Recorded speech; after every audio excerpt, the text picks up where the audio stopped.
중학생 발표 시작합니다. 중등부 1번 참가자입니다. 1번 참가자는 하늘은 왜 파랗게 보일까? 라는 주제로 발표를 시작하겠습니다.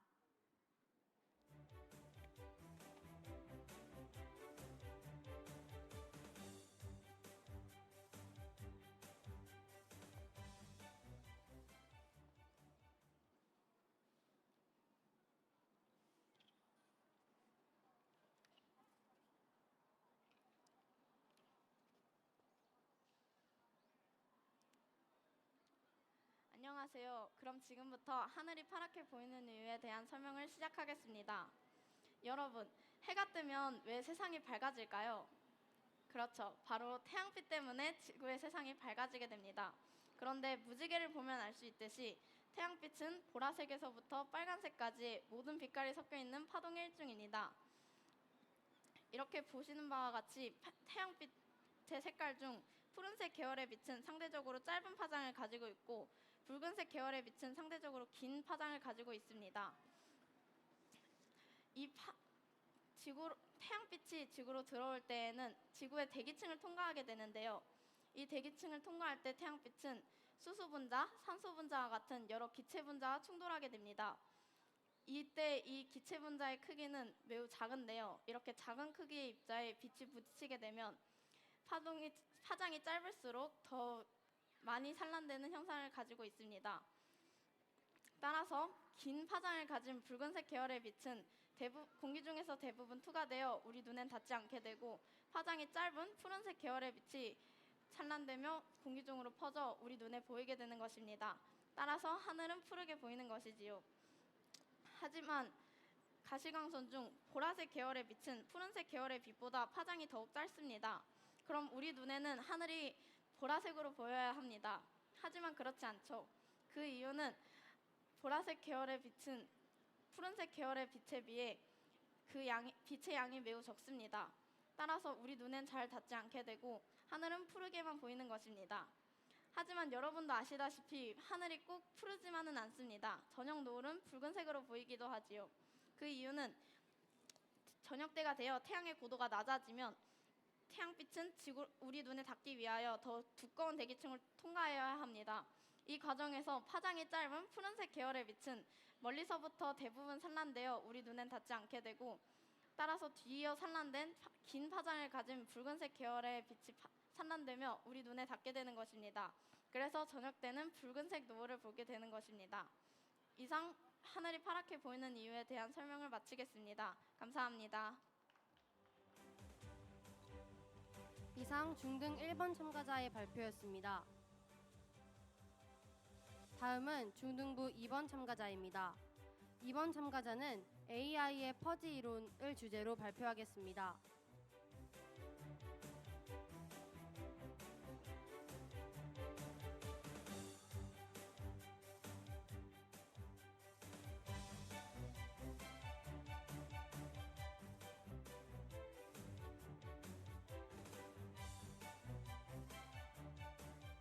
중등부 2번 발표 시작하겠습니다. 여러분, 시원한 온도는 몇 도일까요? 저는 세상에서 가장 똑똑한 AI 챗 GPT한테 물어보겠습니다. 챗 GPT, 시원한 온도는 몇 도야? 지금 기계상의 오류로 들리진 않지만 챗 GPT는 시원한 온도는 20에서 25도 사이라고 말합니다. 그런데 뭔가 이상하지 않나요? 수학에서는 저희는 정확한 답은 정확한 표현만이 사용할 수 있다고 들었습니다. 그런데 어떻게 시원한이라는 모호한 표현을 가진 질문에 챗 GPT가 대답할 수 있던 걸까요? 해답은 퍼지 이론에 있습니다. 퍼지 이론이란 기계가 대답할 수 없는 모호한 질문을 숫자로 변형해 주는 것인데요. 자세히 알아보겠습니다. 퍼지 이론은 중요한 두 가지로 나눌 수 있습니다. 첫 번째는 퍼지 집합입니다. 퍼지 집합이란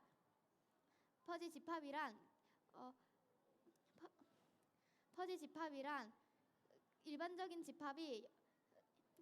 집합이 원소를 가지는 것은 달리 일반적인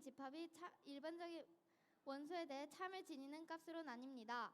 다음은 소속함수입니다. 이것이 바로 소속함수인데요. 소속함수는 퍼지 집합을 함수로 만든 것입니다.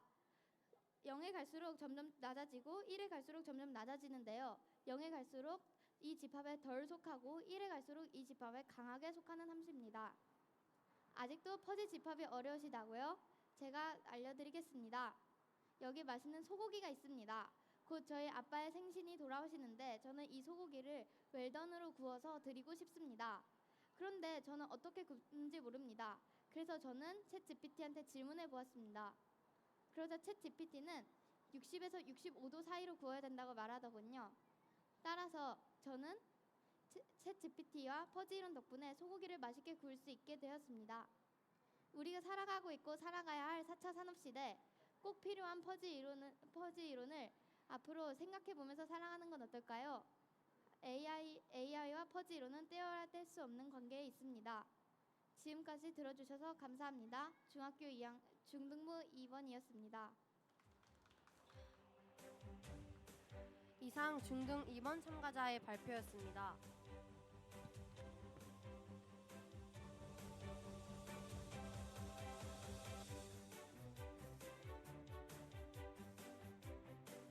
다음은 중등부 3번 참가자입니다.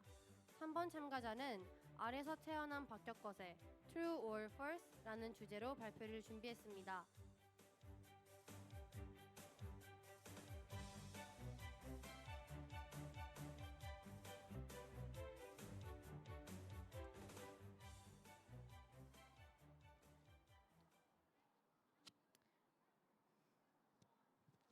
발표 시작하겠습니다. 지금 제 복장을 보고 생각나는 인물이 있으십니까? 네, 바로 그왕 박혁거세입니다. 안녕하세요. 지금부터 발표를 시작할 중등 3번입니다. 우선 박혁거세는 박혁거세 설화를 누구나 한 번쯤은 들어봤을 것입니다. 박혁거세는 알에서 태어나 경주지방에서 신라를 세운 임금입니다. 그리고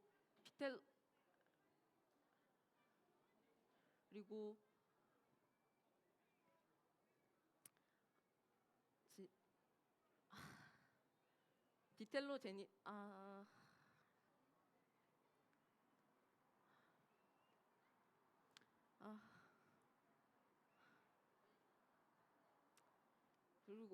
그러면 알에서 태어난 박혁거세가 진짜로 박혁거세가 알에서 태어났을까요?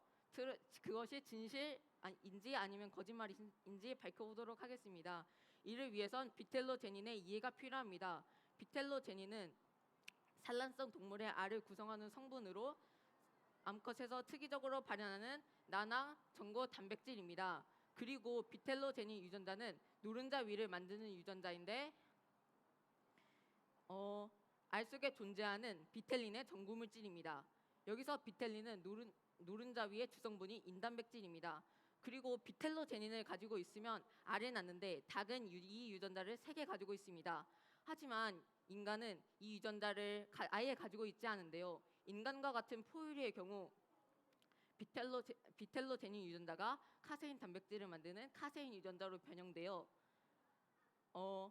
되었습니다. 바로 유전자 변형이 일어난 것입니다. 인간과 같은 포유류의 조상인 고생대 단국류의 경우 알을 낳았지만 그의 손자뻘인 포유류가 알을 낳지 않고 자궁에서 자식을 키워 모유 수유하는 데는 바로 이러한 이유가 있던 것입니다. 여기서 오리너구리의 진실이 밝혀지는데요. 오리너구리는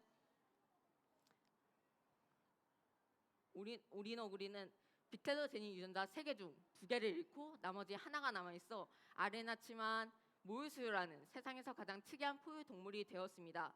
이처럼 결론적으로 인간은 비텔로 제닌 유전자를 가지고 있지 않기 때문에 절대 알을 낳을 수 없고, 이제 여러분은 박혁거세가 알에서 태어나지 않았으며 이것이 왕의 신격화를 위해 탄생한 것이라고 알 수 있습니다. 오늘 비텔로 제닌과 같은 복잡한 내용의 강연을 통해 인류의 진화와 오리너구리의 진실에 대해서 알아가는 시간이 되었으면 합니다. 감사합니다. 이상 중등 3번 참가자의 발표였습니다. 다음은 중등부 4번 참가자입니다. 4번 참가자는 크리스퍼 혁명과 유전자 편집이라는 주제로 발표하겠습니다.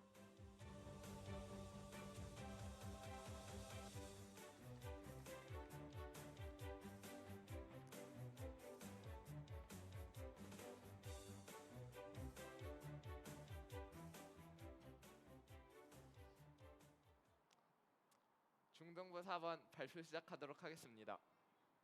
안녕하십니까? 혹시 여러분들은 질병에 걸렸을 때 어떤 방법으로 치료를 하십니까? 보통 일반적으로 약물 치료와 외과적 수술이 있습니다. 하지만 혈우병과 같은 유전자에 이상이 생겼을 때 생기는 유전병은 약물 치료와 외과적 수술이 근본적인 치료법이 되지 못합니다. 그럼 우리 인간은 어떻게 유전병의 고통으로부터 자유로워질 수 있을까요? 그 방법은 바로 유전자 편집 기술입니다.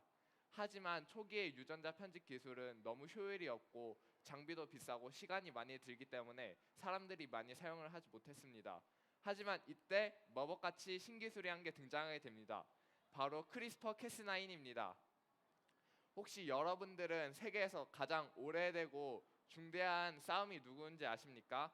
바로 세균과 바이러스의 싸움입니다. 이 둘은 30억 년 전부터 치고받았습니다. 세균은 바이러스의 침입을 대비하기 위하여 미리 바이러스의 유전자 정보들을 보관합니다. 그 보관하는 저장소의 이름이 크리스퍼입니다.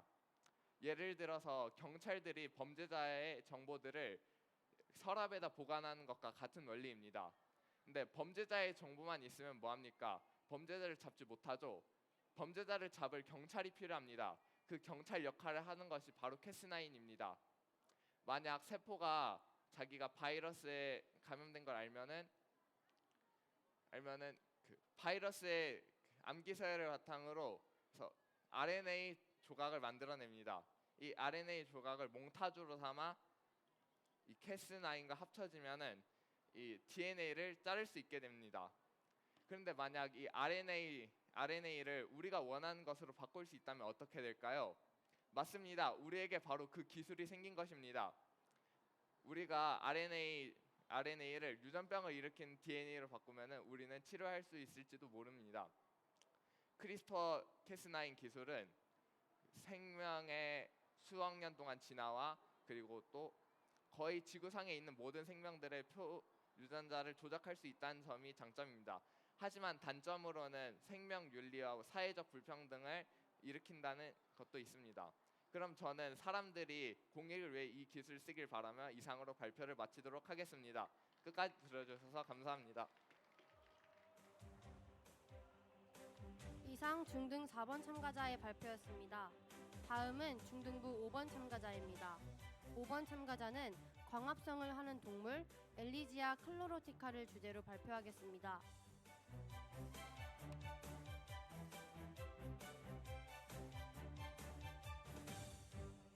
중등부 5번 발표 시작하도록 하겠습니다. 많은 사람들은 모든 동물이 광합성을 하지 않는다고 알고 있습니다. 저 또한 광합성은 식물만 한다고 알고 있었습니다. 생물학에서도 동물이냐 식물이냐로 나눌 때 광합성을 하느냐 안 하느냐로 많이 나눕니다. 광합성을 할 때 필요한 엽록체도 식물에게만 있다고 알려져 있죠. 그런데 광합성을 하는 동물도 있다고 합니다. 그 동물의 이름은 바로 엘리지아 클로로티카입니다. 엘리지아 클로로티카는 갯민숭 바닷달팽이과인 바닷달팽이인데요. 이 바닷달팽이는 이런 다시마와 같은 해조류를 먹고 삽니다. 만약 인간 같은 동물이 이런 해조류를 먹었다면 벌써 소화기관에서 소화가 됐겠지만 엘리지아 클로로티카는 좀 다릅니다. 엘리지아 클로로티카가 만약 이런 다시마와 같은 해조류를 먹었을 경우 해조류에 있는 엽록체는 엘리지아 클로로티카의 소화관의 근처에 있는 세포로 이동합니다. 소화관 근처에 있는 세포에 도착한 엽록체는 6에서 8개월 동안 스스로 포도당을 생산해내고 그 덕분에 엘리지아 클로로티카는 6에서 8개월 동안 먹이 없이도 스스로 살아갈 수 있습니다. 무엇이 이런 엘리지아 클로로티카를 광합성을 할 수 있게 만들어준 것일까요? 그 비밀은 바로 엘리지아 클로로티카의 PSBO 유전자에 있습니다. PSBO 유전자는 간단히 말하자면 물이 엘리지아 클로로티카 체내 내로 들어왔을 때 산소를 배출시켜주는 유전자입니다. 조금 더 정확하게 과학적으로 말하자면 산소가 수소가 만난 물이 PSBO 유전자로 들어오면 수소 이온과 전자로 분해합니다. 그리고 그렇게 분해된 수소 이온과 전자는 모두 이산화탄소로 이동합니다. 이산화탄소는 그러면은 포도당으로 바뀝니다. 포도당으로 바뀐과 동시에 산소는 엘리지아 클로로티카 체외로 배출됩니다. 만약 PSBO 유전자가 없었다면 엘리지아 클로로티카는 몸에 염록체가 있어도 절대로 광합성을 하지 못했을 것입니다. 향후 우리가 엘리지아 클로로티카의 이런 광합성을 할 수 있는 능력을 조금 더 연구하고 공부를 한다면 우리는 기아 문제, 음식물 쓰레기 문제, 그리고 식량 부족 등의 문제를 해결하는 데 많은 도움을 줄 것입니다. 그러니 앞으로 우리는 엘리지아 클로로티카에게 더 많은 관심을 가지는 게 중요한 것 같습니다. 이상 제 발표를 마치도록 하겠습니다. 감사합니다. 이상 중등 5번 참가자의 발표였습니다. 다음은 중등부 6번 참가자입니다. 6번 참가자는 왜 어릴 때 기억은 잘 나지 않을까? 라는 주제로 발표하겠습니다.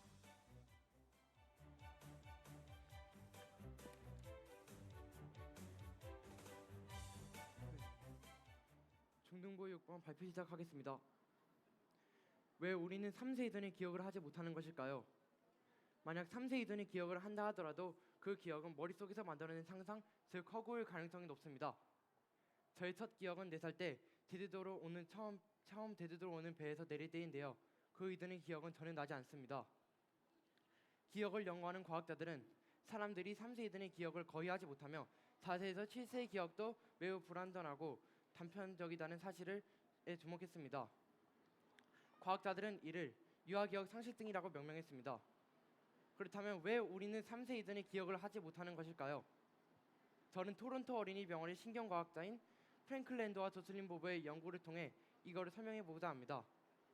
초기의 과학자들은 3세 이전은 언어 발달이 충분히 되어지지 않아 어떤 기억을 저장할 때 그 기억을 저장할 언어를 사용하지 못해 기억을 하지 못한다고 생각하였습니다.